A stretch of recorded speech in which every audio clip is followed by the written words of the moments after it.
What's up, humans? How ya doing? I'm the Godless engineer, and I critically analyze apologists' claims to give you the best arguments and information so that you can stand up and use your voice. Today, we're going to be covering William Lane Craig's fundamental misunderstanding of what mathematics is. By contrast, for theists, mathematics works so well in the physical world because God has chosen to create the world according to the plan he had in mind.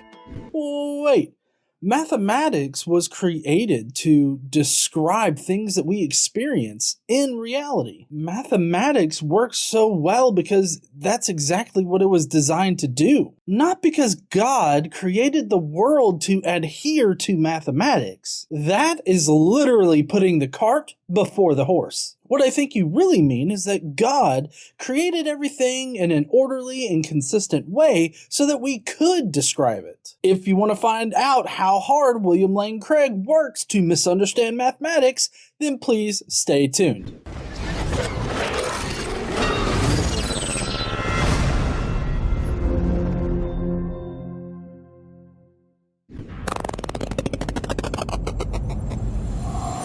Why does mathematics work? Think about it. Mathematical entities like numbers, sets, and equations are non-physical and abstract. They can't cause anything. Yet, for some reason, the physical universe operates mathematically. Well, yeah. Primarily because numbers don't cause things to happen, because numbers, as well as mathematics, are descriptive of reality. So when you ask, why does mathematics work? The answer is always going to be because we design mathematics to describe our reality. If something in mathematics didn't match what we experience in reality, then we would change the description, that description being mathematics. This isn't done so much with the basics of mathematics anymore, but mathematics still is in flux, and we still change mathematics to help us describe our reality. I mean, Newton had to invent a whole new branch of mathematics in order to describe the motion of the planets. That would be calculus. In 2015, Terence Tao provided a proof for the Erdos discrepancy problem. This mathematical formula measures local randomness of DNA sequences. So new advancements in mathematics are happening all the time. So it's not really that the universe operates mathematically. Mathematics just describes how the universe operates. So, I mean, William Lane Craig's thinking in this is generally called bass-ackwards thinking here in the South. As Galileo put it, the book of nature is written in the language of mathematics. Scientists do not use mathematics merely as a convenient way of organizing the data. They believe that mathematical relationships reflect real aspects of the physical world. Science relies on the assumption that we live in an ordered universe that is subject to precise mathematical laws. Thus, the laws of physics are all expressed as mathematical equations. I mean, they probably think that mathematics reflects aspects of the physical world because that's what it was invented to do. Weird how that works, huh? Both science and mathematics do rely on the fundamental principle that the universe or reality is ordered and remains consistent. But it's definitely not that the universe is subject to mathematical laws because, like a dictionary, mathematics is descriptive, not prescriptive, which is primarily what William Lane Craig's video is trying to get across, that mathematics is prescriptive instead of descriptive. But if we take a look at the universe, its orderly nature and its consistent nature, on theism, that really doesn't make sense. Theism requires this natural order of the universe to be temporarily violated. How can anyone hope to do any kind of science if that were true? They can't. For example, Pythagoras discovered that when a vibrating string is shortened by half, it plays the same note one octave higher. Isaac Newton's observations led to his discovery of the law of gravity, a mathematical relationship expressed as a simple equation that enabled us to enter the space age. Mathematics enabled astronomers to pinpoint the location of a previously undiscovered planet. And James Clerk Maxwell used mathematics to predict the existence of radio waves. Albert Einstein, working with theoretical mathematics developed 50 years earlier, formulated his general theory of relativity, a pillar of modern physics. His calculations were later confirmed during a solar eclipse, when Arthur Eddington observed light from distant stars bending around the sun. Then, Peter Higgs used mathematical equations to predict the existence of an elementary particle. It took 48 years, billions of dollars, and millions of man-hours for experimental scientists to finally detect the Higgs boson. How do we explain the astonishing applicability of math to the physical world? Because mathematics was designed to describe our physical world. It's just not astonishing that it does that. It's like asking why a basketball fits perfectly into a hoop. God must have done it. Or it's like saying that it's astonishing that an Xbox controller fits perfectly into your hand. It's not astonishing. They were designed to do those things. Of course, I could see how a theist could come in and be like, well, you're admitting that the universe was designed by somebody or something to work perfectly with mathematics. But that's still putting the cart before the horse, because mathematics was designed to describe the universe that we already exist in. And mathematics was designed by humans, not God. In 1960, the Nobel Prize-winning physicist and mathematician Eugene Wigner published an article that stunned the scientific community entitled "The Unreasonable Effectiveness of Mathematics in the Natural Sciences." Wigner concluded that the effectiveness of mathematics is a miracle, which we neither understand nor deserve. Why is mathematics so effective?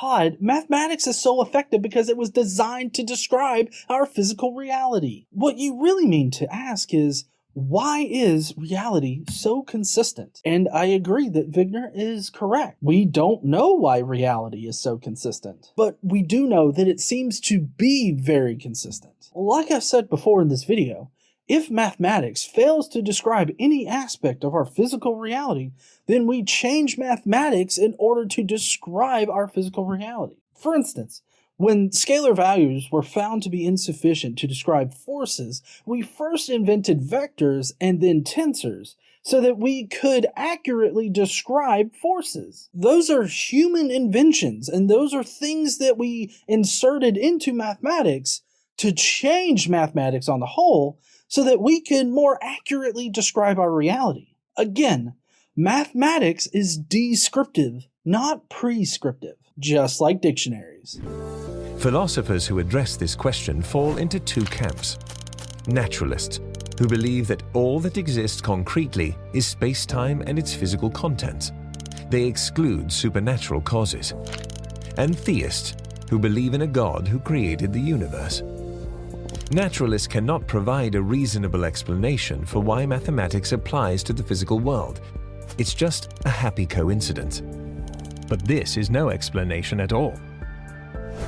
At most, naturalists can say that it's not surprising that math applies to the world, because the world itself just happens to have a mathematical structure.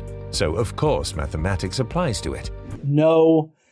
Naturalists would definitely know why mathematics applies to the natural world. Because, and I know that I'm repeating myself, but it was created and modified by humans in order to describe the natural world. You're still convoluting the conversation by confusing mathematics with the consistency that we find in the natural world. I agree, we don't know why it remains constant, but what we do know is that it does remain constant. Consistency in the natural world is a fundamental axiom of both mathematics and science. But this explanation is unsatisfactory for two reasons. First, a great deal of mathematics and science cannot be physically realized. For example, imaginary numbers and infinite dimensional spaces. Although these concepts are useful, physical reality cannot possibly have the structure they describe. And second, this answer still doesn't explain why the physical universe has such a stunningly elegant mathematical structure. Why does everything within mathematics have to exist in the natural world? Again, mathematics describes the behavior of reality. But that doesn't mean that everything contained within mathematics has to exist in reality. But imaginary numbers are most definitely used to describe our reality. They are prevalent in signal processing as well as electrical engineering and quantum mechanics. Also, I'm unsure as to why infinite dimensional spaces not existing in physical reality causes a problem for mathematics. First off, infinite is not a real or complex number. It's a concept of just a very large number that can't be represented as a real number. I don't know why that has to exist in reality either. I guess I'm just very confused on the entire point of this video. By contrast, for theists, mathematics works so well in the physical world because God has chosen to create the world according to the plan he had in mind. Ah yes, the good old God of the gaps. I have yet to hear any religious argument that does not boil down to, well, God did it. The first-century Jewish philosopher Philo of Alexandria offered this analogy. When a king wants to build a city, a trained architect first designs in his mind a plan of all the parts of the city that are to be completed. Then he begins to construct the city out of stones and timber, looking at the model and ensuring that the material objects are built according to the plan. Mathematics and physics work so well together because the same mind that designed the universe on a mathematical model also built the universe on the same mathematical model. This is just an argument from personal incredulity. Well, shit. I don't know why reality is consistent. Oh, wait, yes I do. God did it. Yes, Josephus. Thank you so much for that demonstration. You're welcome, motherfucker. Now leave me the hell alone. I'm going back to bed. I'm kind of curious, from a theistic standpoint, what distinguishes God from just the fabric of reality having the immutable characteristic of consistency. All you have is this ad hoc, baseless assertion that reality simply can't have that immutable characteristic of consistency. You claim that a conscious mind is needed to give reality consistency. But I really don't see any reason for a supernatural explanation in this situation. All of this adds up to an argument for the existence of God that goes like this. If God does not exist, the applicability of mathematics is just a happy coincidence. But the applicability of mathematics is not just a happy coincidence. Therefore, God exists. Ah, well, shit. Your syllogism's all fucked up right from the beginning. Nobody here is claiming that it's a happy coincidence. You're the only one that's claiming happy coincidence. Everybody knows why mathematics can describe our reality. It's because we fucking designed it to do exactly that, dipshit. Alright, I'm so sorry there, G. I'm fucking done with this guy. Goodbye, motherfuckers. I don't care. Shit. Yes, Josephus, the syllogism is completely messed up directly from the beginning because, as Josephus pointed out, nobody thinks that it's happy coincidence. I mean, it would, again, be like an Xbox controller having the happy coincidence to perfectly conform to a human hand. I mean, it's just simply ridiculous to think that that's a happy coincidence when it was designed to do that. Just like with mathematics. Mathematics was designed to describe our physical world. So right off the bat, on point one, you're just simply wrong. So that makes your entire syllogism wrong. But again, I want to reiterate that we don't know why reality is consistent. But as far as we can tell, reality remains consistent. But just because reality or the natural world remains consistent does not mean that God has to exist. Eugene Wigner was right. The effectiveness of mathematics in the physical world is quite literally a miracle, which is best explained by the existence of God. No, it is not best explained by God. We created mathematics in order to describe our physical world. God did not create mathematics. This entire argument presented in this video relies on a misunderstanding of mathematics, the God of the gaps, and personal incredulity in order to make its point. Craig seems to have completely misunderstood that we created mathematics to describe our reality. He then convolutes mathematics with the consistency that we find in nature and poses the question as to why mathematics works so well to describe nature. He fails to understand that we created mathematics to serve that specific purpose. He then utilizes personal incredulity when we admit that we don't know why reality remains so consistent that we can describe it with mathematics. Then he uses that lack of knowledge to assert a God of the gaps argument, to baselessly assert that God had to be the one to create everything.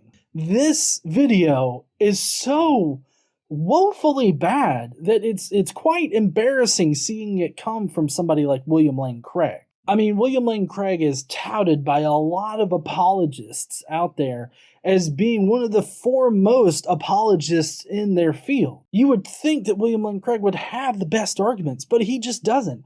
All of his arguments seem to be just awful. This one especially, because he puts the cart before the horse. Thank you, heathens, for joining me today. I really hope you enjoyed this video. If you will, please go down below. Let me know what you thought about William Lane Craig's argument about mathematics and reality. And do you think that mathematics proves that God exists? I hope not, but I'd love to hear from you down below. Hey, while you're down there, why don't you smash that like button and subscribe if you like this kind of video. Don't forget to stand up and use your voice. Bye, heathens.